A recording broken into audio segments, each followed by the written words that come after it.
wiecie, czasami mam wrażenie, że z każdym kolejnym rokiem listopadowi ubywają kolejne dni.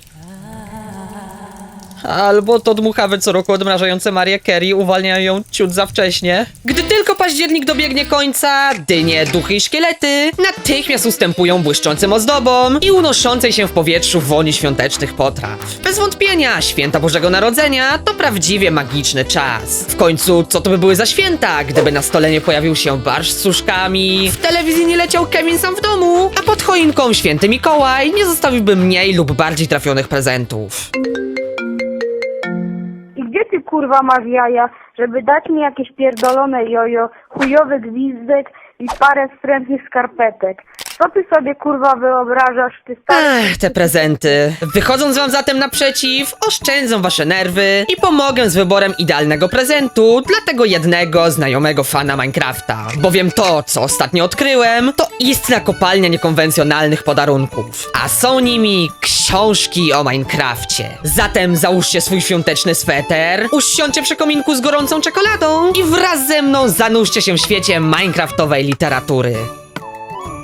Zacznijmy więc od prawdziwego klasyka gatunku. Myślę, że najstarsi gracze sześcianów doskonale będą kojarzyć te ikoniczne okładki. Jest to pierwsza, a zarazem najstarsza generacja podręczników, wydana na przełomie 2013 i 2014 roku. Składała się ona z 4 części. Podręcznika dla początkujących, omawiającego ogół przetrwania w Minecrafcie, podręcznika dla budowniczych, skupionego na artystycznych walorach klockowych konstrukcji, podręcznika dla wojownika, zatem graczy, którzy chcieliby wiedzieć więcej o sztukach walki w sześciennym świecie, i podręcznika używania czerwonego kamienia, który wyjaśni nam podstawy działania tego magicznego surowca. Obecnie książki te nie są już dostępne w sprzedaży, chociaż używane egzemplarze da się jeszcze znaleźć w różnych outletach lub serwisach aukcyjnych. Tam jednak, z racji, że stały się one dość cennym przedmiotem kolekcjonerskim, potrafią osiągać wręcz horrendalne ceny. Obecnie znacznie popularniejszą serią, głównie za sprawą filmu Mystery Ora, okazała się być jednak generacja druga. Wypuszczona na rynek w roku 2017, ta początkowo także składała się z 4 podręczników. Podboju Minecrafta, kreatywnego budowania, czerwonego kamienia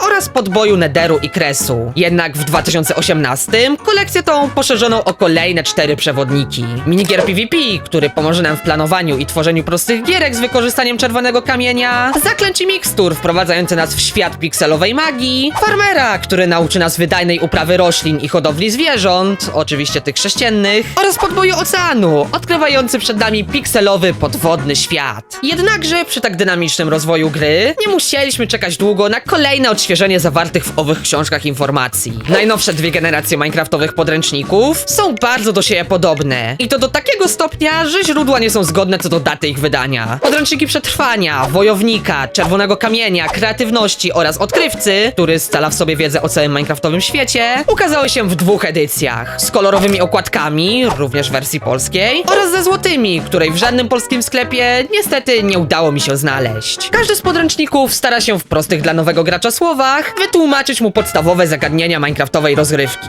Myślę, że byłyby one świetnym prezentem dla nowicjuszy, którzy dopiero chcą zacząć stawiać swoje pierwsze kroki w grze. Jeśli zdecydowalibyście się na zakup takowych książek, to poleciłbym wam wszystkie z serii 2 i 3, no może poza podręcznikiem podboju Netheru i Endu, gdyż no widać, że wydano go przed aktualizacją 1.16. Mimo wszystko wydaje mi się, że dla każdego, kto choć trochę interesował się Minecraftem, wiedza zawarta w tych poradnikach będzie raczej trywialna i oczywista. Wyjątkiem może się tu jednak okazać The Survivor's Book of Secrets, opowiadana z perspektywy członków tajemniczej grupy Survivors. W streszczeniu książki określają się oni mianem jednych z pierwszych graczy Minecrafta, którzy z sześciennym światem mieli styczność już od pierwszych dni powstawania gry. A skoro poruszyliśmy już temat opowiadań, to nie wypada tu nie wspomnieć o całej serii nowel, których akcja osadzona jest w świecie Minecrafta. Ta seria to prawdziwa gratka zarówno dla moli książkowych, jak i zagorzałych miłośników gry. Pośród tomów znajdziemy książkę o rozbitku, który pojawił się w świecie Minecrafta, opowieść o 2 młodych endermanach, których dom, jakim jest Kres, nawiedzili ludzcy najeźdźcy, czy historią dziewczyny, która po wypadku samochodowym, unieruchomiona w szpitalnym łóżku, zanurza się w wirtualnej, minecraftowej rzeczywistości. Po przeczytaniu Spełnił jakieś 8 z tych 20 paru książek. Muszę przyznać, że są one znakomicie napisane i zachęciły do czytania nawet tak uprzedzoną osobę jak ja. Historie nie dłużą się, wątki postaci nie są nadto przekombinowane, a całość stara się zachować ramy tego, co realnie możliwe byłoby w minecraftowym świecie. Myślę, że gracze, którzy każdego wieczoru nie zasną bez przeczytania choćby kilku stron książki, nie potrafiliby się z takim prezentem rozstać. Oczywiście, oprócz tej oficjalnej, mojęgowej serii, istnieje także całe mnóstwo niezależnych tworów o wszelakiej jakości. W naszym kraju najbardziej znaną z nielicencjonowanych serii jest Frigger i Fluffy, opowiadająca o przygodach młodego youtubera i jego wiernego, futrzanego kompana. Niestety, amerykańskiego Amazona zalewa także cała masa kiepskich gniotów, o których zawartości sporo mówią nam już same okładki. Skoro jednak poruszyliśmy już temat minecraftowych noweli i powieści, warto także wspomnieć o autorze, którego możemy nazwać ojcem tegoż gatunku, bowiem to urodzony w 1969 roku Steve De Winter, czy też Stuart S.D., jak wspominają o nim niektóre źródła, jest autorem najstarszej serii opowiadań inspirowanych uniwersum Minecrafta. No dobra, ale wróćmy jeszcze na chwilę do samej gry. Każdy, kto choć raz próbował swoich sił w budowaniu, zapewne przekonał się, że jest to o wiele cięższe, niż może się to z początku wydawać. Odpowiednie dobranie palety bloków i pomysłowe wykorzystanie tych o nietypowych kształtach czy teksturach jest kluczem do tworzenia pięknych, przykuwających oko konstrukcji. Stanie się utalentowanym budowniczym wymaga ogromu czasu, chęci i cierpliwości. Jednak podobnie jak malarze, którzy uczą się malować bacznie obserwując pracę mistrzów, tak samo i my możemy wyrobić sobie poczucie estetyki, przyglądając się mistrzowskim budowlom. Z podobnego założenia wyszli twórcy Minecrafta, którzy w 2021 roku wypuścili na rynek kolekcję książek zatytułowanych niesamowite, mega i super kompaktowe konstrukcje. Z nich aspirujący budowniczy mogą garściami czerpać inspiracje na swoje kolejne projekty oraz podążając krok po kroku za instrukcjami, przenieść przedstawione tam budowle do swojego minecraftowego świata. Seria ta nie jest jednak jedynym źródłem natchnienia przygotowanym przez twórców gry. Oprócz niej wydano także prześliczny album zatytułowany Budowle Mistrzów, który wypełniają dziesiątki zdjęć zapierających dech w piersiach budowli o niesamowitej skali oraz historie graczy, którzy je stworzyli. W trochę mniej przytłaczającym tonie stworzono natomiast książkę pod tytułem Niesamowite bazy. Jej autorzy przedstawiają czytelnikom zdecydowanie mniej skomplikowane konstrukcje, które rozkładając na czynniki pierwsze, tłumaczą, jak użyte w nich techniki możemy wykorzystać we własnych projektach. Jak to bowiem mawiają, nie od razu Rzym zbudowano. Dlatego dla początkujących graczy zdecydowanie lepszym prezentem będzie Blokopedia. W niej zawarto najważniejsze informacje o każdym bloku, jaki tylko możemy znaleźć w grze. Od bloku ziemi, przez rozmaite rudy, aż po jajo smoka. Z Blokopedii możemy się m.in. dowiedzieć, gdzie każdy z nich występuje, jakie ma zastosowania, jak go wytworzyć oraz czym go wykopać. Jeśli jednak zainteresował was gatunek minecraftowych albumów, ale nie do końca po drodze wam z kolosalnymi projektami, czy też z całym budowaniem jako takim, waszą uwagę przykuć może seria pikselowych roczników. W wydawanym pod koniec każdego roku tomie twórcy gry opowiadają o zmianach, jakie zaszły w minecraftowym świecie. Między innymi prezentując nam nowości, które pojawiły się w wydanych oraz planowane są w nadchodzących aktualizacjach, relacjonują tegoroczne wydarzenie Minecraft Live, przypominają nam o ważnych wydarzeniach z klockowej historii, jak na przykład tegorocznym 15-leciu gry, no i oczywiście klasyka gatunku, zawierają quizy i łamigłówki. Hey, what's going on?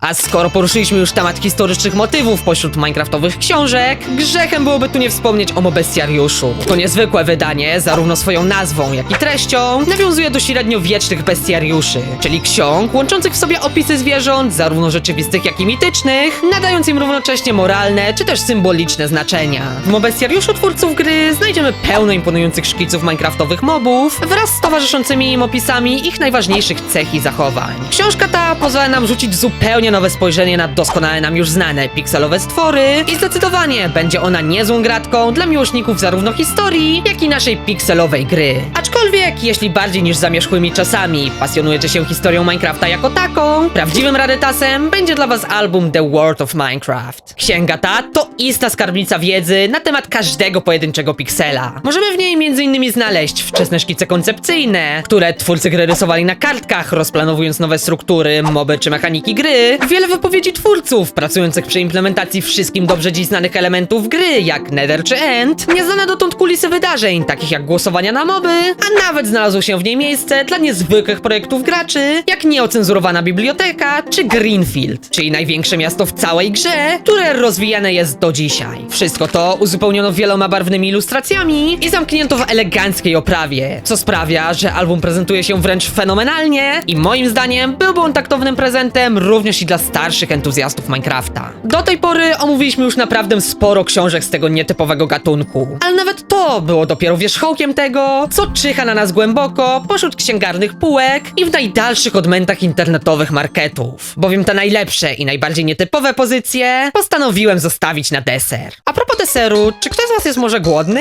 Co zatem powiecie na śniadanie w iście minecraftowym stylu? Zaczniemy od pysznych sześciennych chlebków, następnie zjemy słynne pieczone ziemniaczki, a na deser będziemy delektować się wybornymi kanciastymi krówkami. W przygotowaniu tych wszystkich pyszności pomogły nam oczywiście książki kucharskie. Jednak nie takie, które twoja rodzina przekazuje sobie z pokolenia na pokolenie, a takie, których strony po brzegi wypełnione są pikselowymi potrawami. W zależności od książki, zawarte w nich przepisy mogą dać mniej lub bardziej kanciaste rezultaty. Od potraw, które z Minecraftem łączy jedynie ich nazwa, po instrukcje, które dosłownie przeniosą jedzenie z gry do prawdziwego świata. Na co najlepszym przykładem jest przepis na grzybową potrawkę, czy też ikoniczne wręcz ciasto. Kiedyś sam chciałem spróbować swoich sił i upiec ten apetycznie wyglądający deser, jednak dość szybko okazało się, że pieczenie ciasta w naszym świecie jest zdecydowanie bardziej skomplikowane niż wytworzenie go w wirtualnym stole rzemieślniczym. Ponadto w angielskim przepisie kilkanaście składników nie za dobrze dało się przetłumaczyć na polski, co w połączeniu z poszukiwaniem alternatyw dla i tak już alternatywnych produktów zgotowało nam potężną katastrofę. A jakby tego było mało, w dzień, w którym mieliśmy je ukończyć, zakupiona do niego paczka truskawek postanowiła sobie spleśnieć.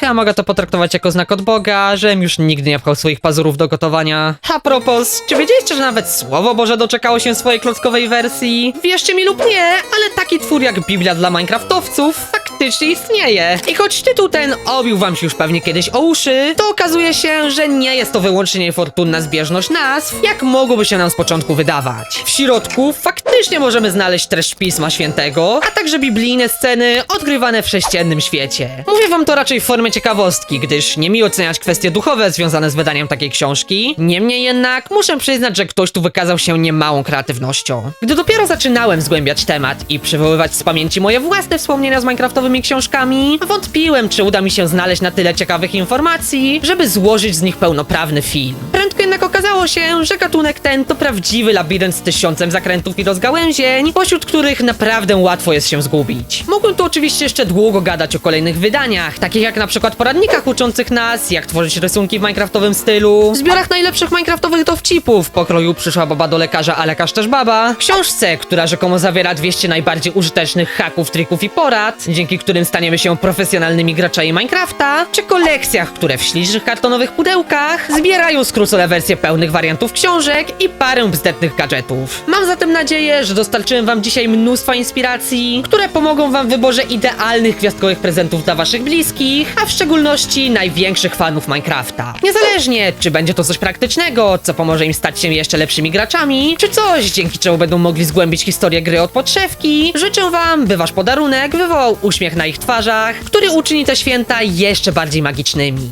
Jeśli z kolei poszukujecie prezentu dla siebie lub kogoś, kto chciałby rozpocząć przygodę ze streamowaniem, nagrywaniem filmów albo podcastów, zachęcam was do zapoznania się z ofertą firmy Maono. To właśnie dzięki ich mikrofonowi z serii PD200X oraz mikserowi Maono Caster G1 Neo udało mi się w pełni zrealizować dzisiejszy film. Link do tych produktów oraz pełnej oferty Maono znajdziecie w opisie pod filmem. A ponieważ w 2024 roku słyszymy się już po raz ostatni, chciałbym z całego serca życzyć wam zdrowych, spokojnych i przede wszystkim radosnych świąt spędzonych w rodzinnym gronie. Ten rok był naprawdę trudny, pełen wzlotów, upadków i nieoczekiwanych zwrotów akcji. Dlatego wykorzystajcie ten czas, by odpocząć, złapać oddech i naładować baterię na nadchodzący 2025. Miejmy nadzieję, że przyszły rok będzie trochę spokojniejszy i zdecydowanie lepszy. A na dziś ode mnie to wszystko. Dziękuję wam ślicznie za oglądanie, trzymajcie się ciepło i wesołych świąt!